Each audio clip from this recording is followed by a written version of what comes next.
Passer au solaire thermique. Et donc, je vais inviter alors Adrien. Oui, c'est bien moi. Du coup, Voilà. si Est-ce ça que vous c'est... dérange pas, je vais peut-être partager mon écran pour fluidifier Vas-y. le passage Oui, des slides. Hop, est-ce que vous pouvez vas-y. me dire Hop. si vous voyez mon écran? C'est bon. Daché de la région Oui. Occitanie qui interviendra. Voilà, on a l'habitude d'intervenir en binôme ADEME Région parce que on travaille depuis de longues dates sur ces thématiques. Donc ma présentation va être quand même assez similaire dans les grandes lignes à celle qui vient de vous être faite parce que si vous voulez, on a le dispositif du fonds chaleur qui permet de financer les énergies renouvelables thermiques, donc bois énergie, géothermie et solaire thermique. La géothermie vient de vous être présentée. Maintenant, je vais vous parler du solaire thermique qui correspond au même dispositif d'accompagnement. Donc, le solaire thermique, c'est une énergie renouvelable thermique, comme on l'appelle. Du coup, à ne pas confondre avec le photovoltaïque, hein. L'intérêt, c'est vraiment d'avoir un capteur dans lequel circule de l'eau ou de l'eau glycolée pour éviter le gel. Et donc, on va capter les calories de l'ensoleillement avec un coefficient de performance de 90 à 95%. Ça veut dire qu'on transforme l'énergie solaire à 95% en énergie thermique, contrairement au photovoltaïque qui a un coefficient de performance qui est plutôt aux alentours de 15-20%. Donc pour faire de l'eau chaude, c'est quand même beaucoup plus pertinent. Donc une installation solaire, c'est déjà un champ de capteur en 1 qui va venir chauffer l'eau d'un ballon de stockage. Cette eau, elle va être rehaussée avec une énergie d'appoint parce que le solaire ne peut pas faire l'intégralité de l'énergie pour pouvoir atteindre la température de consigne en fonction de l'utilité visée. Et ensuite, cette eau chaude va partir pour pouvoir répondre à différents besoins. Différents besoins que je souhaite exposer à travers les différents niveaux de température que couvre le solaire thermique. Donc déjà, on a les basses températures inférieures à 40 degrés. Et donc là, ça va être principalement pour le chauffage, la déshumidification d'applications diverses comme le chauffage des serres, la pisciculture ou encore la déshumidification, le chauffage et le réchauffage d'eau de piscines, de bassins, de centres aquatiques.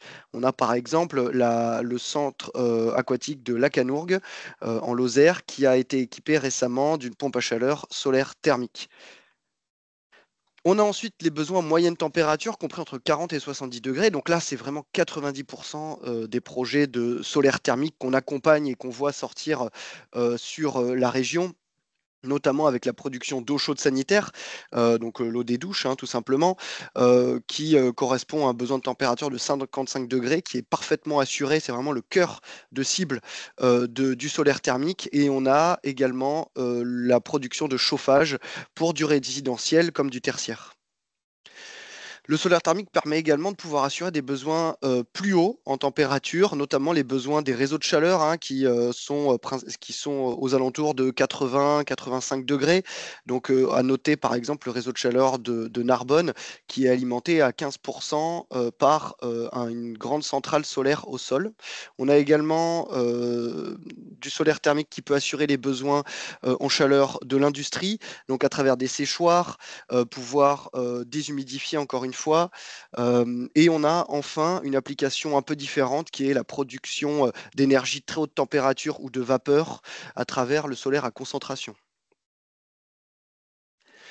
Les différentes technologies qu'on finance à travers le fonds chaleur, donc il y en a plusieurs, là je vous en ai listé quatre. Le principal capteur qui correspond à 90% du marché aujourd'hui, c'est le capteur plan vitré que vous avez en haut à droite.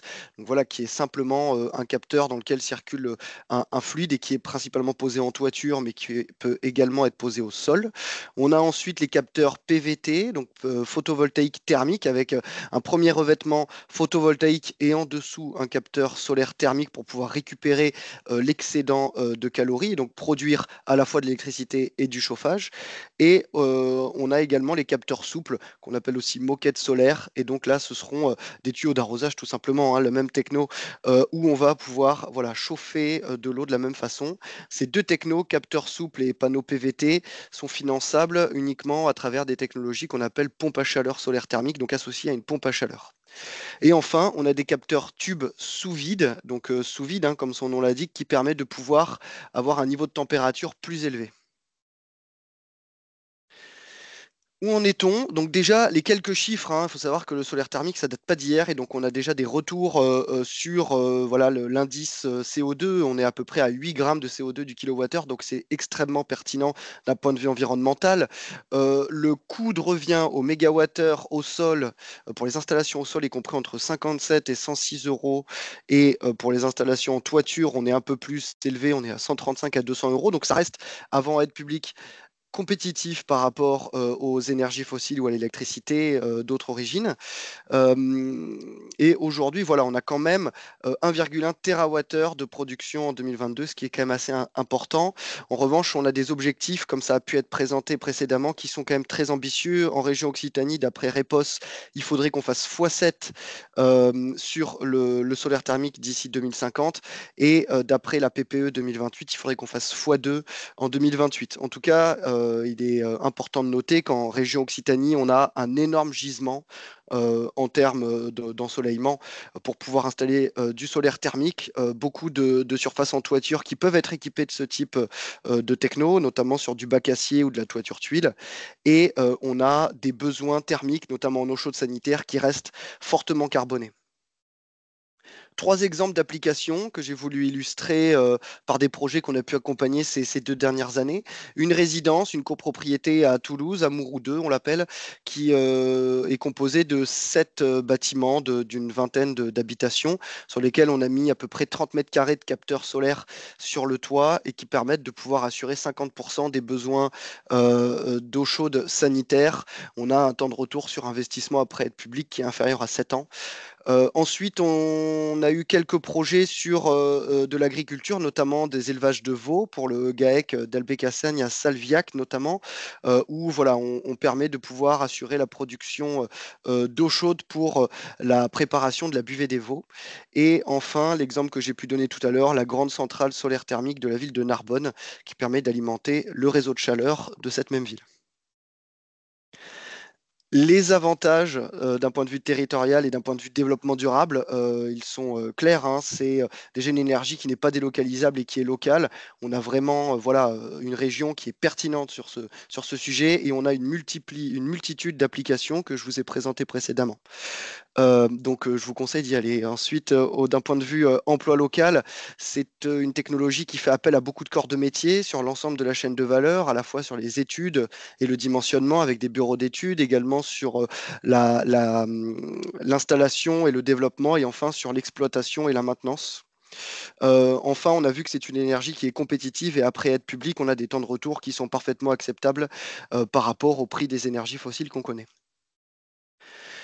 Donc, par rapport aux aides publiques, ça vous a été un petit peu présenté tout à l'heure sur la géothermie, hein. On accompagne les études de faisabilité déjà. Donc, il faut savoir que pour toutes les technologies que j'ai montrées, et sur des applications à la fois résidentielles, tertiaires et industrielles et agricoles, on est sur une aide aux études qui va de 60 à 80%. 80% quand c'est une activité non économique, notamment portée par une collectivité.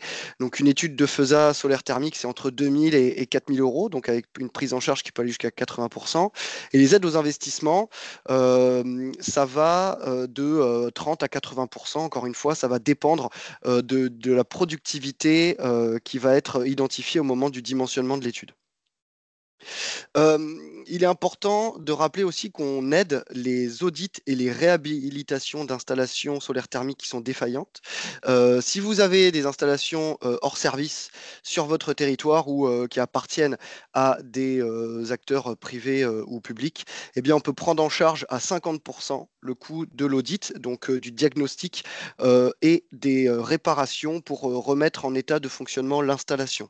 Je vous ai mis en bas à droite la démarche ENR Choix qu'on va appliquer de plus en plus dans nos accompagnements, hein, qui permet de donner un merit order à certaines énergies, notamment de mettre en application des démarches de sobriété et d'efficacité en premier niveau, ensuite de pouvoir vérifier si on peut euh, euh, mettre en place des mutualisations de production énergétique, et également de pouvoir raccorder un bâtiment à un réseau de chaleur existant. Si ce n'est pas possible, on ira sur de la géothermie et du solaire thermique, qui sont des énergies non délocalisables. Je laisse la parole à Wilfried de la région. Oui, bonjour. Wilfried Hachet. Moi, je suis chargé de projet énergie renouvelable à la région. Je suis dans le même service que François, qui vous a présenté là les choses sur la géothermie. Donc, pour vous dire on a effectivement à la région des aides aux investissements solaires thermiques. J'ai détaillé ce n'avait pas fait François. C'est peut-être pas la peine de passer trop de temps dessus, mais c'est à peu près toutes les installations que l'ADEME aide également. Qu'on a des conditions de productivité minimale et on demande qu'il y ait à minima une étude des besoins qui a été fait au préalable, soit par un bureau d'études, soit par, et on le verra, des animateurs chaleur renouvelable. Ce que je voulais vous dire, c'est que toutes les personnes morales sont éligibles dès lors qu'elles ont un SIRET, donc à la fois les collectivités comme les entreprises, donc excepté par contre les départements et les services de l'État. L'aide, elle est à 30% des dépenses éligibles. Elle peut venir en cumul des aides de l'ADEME dans le respect des maximums d'aide publique. Et je vous ai mis le lien vers le dispositif de la région. Si on peut passer à la suivante. Donc là aussi, cette aide, dès lors que le projet est assez important, c'est-à-dire qu'il dépasse 150 000 euros de dépenses éligibles, donc ce sera plutôt le cas dans le cadre du solaire thermique d'un projet qui serait raccordé à un réseau de chaleur, par exemple, on va pouvoir mobiliser du FEDER avec des conditions qui sont très très proches de celles de la région, et cette fois-ci une aide FEDER qui va être sur un maximum de 40% des dépenses éligibles. Et là également, je vous ai mis un lien vers la fiche navette qui reprend les conditions d'éligibilité avec donc un service chez nous, le service des aides européennes, et qui peut prendre en charge ces deux. Et enfin, et alors là, je vais peut-être pas passer trop de temps sur la diapositive suivante, puisque François l'a déjà présenté, les missions chaleur renouvelable, donc comme on l'a vu, peuvent accompagner les porteurs de projets de géothermie, mais également de solaire thermique et de biomasse. Et vous avez dans chacun des départements au moins un ETP qui est dédié pour vous accompagner à la fois pour vous proposer un premier niveau d'information, de conseils, qui seront neutres et gratuits, et qui peuvent fournir une petite étude, donc une analyse qu'on appelle une analyse d'opportunité, pour savoir s'il est pertinent ou non de mettre en place telle ou telle énergie. Et enfin, on a vu effectivement qu'ils peuvent vous accompagner à déposer des demandes d'aide aux différents guichets de financement, que ce soit FEDER, ADEME et région, et suivre les installations en fonctionnement. Il y a un lien également sur la plaquette de présentation ici, avec les détails des coordonnées. Je crois que j'en ai fini. Florence, il me Merci semble. Wilfried.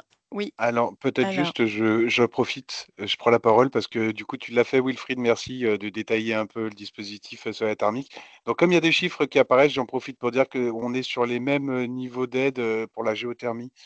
Les pourcentages que vous a présentés rapidement Wilfried sur le solaire thermique peuvent assez bien s'adosser aussi à la géothermie.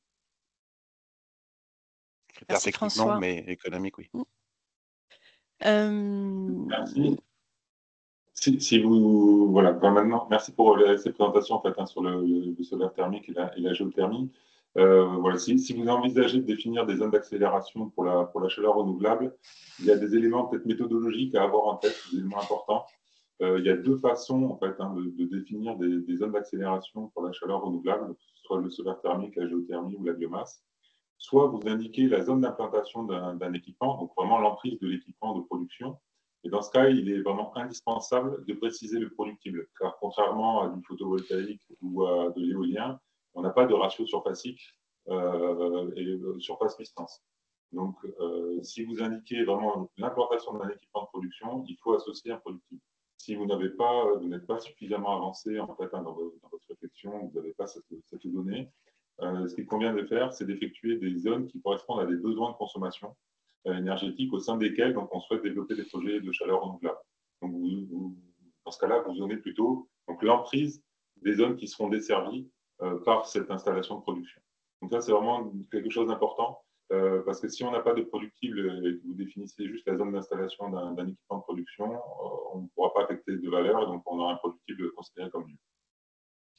Donc, comment identifier en fait les zones, les besoins de chaleur et de froid renouvelables sur le portail national?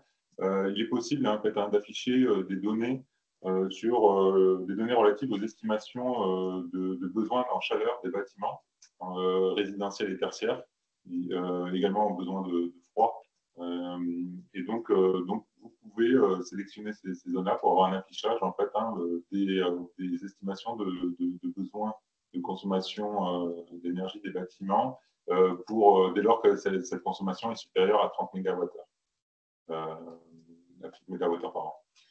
Donc cette couche, elle peut être utile pour affiner une analyse, par exemple, notamment si on veut, si on a pour mission de faire un réseau de chaleur. Et donc en vert, vous avez également une couche d'aide à la décision qui peut aider à la décision pour voir des ensembles qui peuvent être intéressants.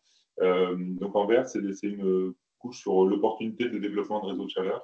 Dès lors qu'on a des consommations importantes ou au moins de mutualisation de production de chaleur entre différents bâtiments. Donc voilà, c'est un exemple en fait d'affichage de données qui est possible sur le portail national. Donc après, toutes les couches qu'on vous mentionne, elles sont renseignées dans le guide qui est mis à votre disposition. Voilà, je peux rentrer plus en détail. Merci.